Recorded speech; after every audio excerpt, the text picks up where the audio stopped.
সকলকে একটু আপন ভাবারটা তো কোনো দরকার নাই। যে আপন তো হবার সে নিজের থেকেই হবে, আর যে হবার না তাকে তো হাজার চেষ্টা করিও না আপন করতে পারবে। একটু সময় ঠিক বুঝতে তো পারবে যে সে কোনোদিনের লিখে আপন তো হওয়ারই ছিল।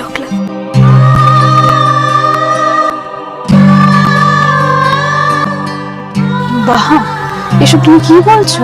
এই সকল কথার ভেতরতে তো থাকিস না। তোর দাদার সম্পর্কে বলছে, তোর খারাপ তো লাগতেই পারে, কিন্তু যেটা সত্যি সেটাই বলছে। আমি জানি তুমি সত্যি কথা বলছো, আমার খারাপ লাগছেও না। দাদা ভাই এসে তোমার সঙ্গে এবার যে ব্যবহারটা করলো, তারপর সে তোমার কাছে এই কথাগুলো শুনতেই পারে, কিন্তু তুমি তো মানুষটাকে চেনো।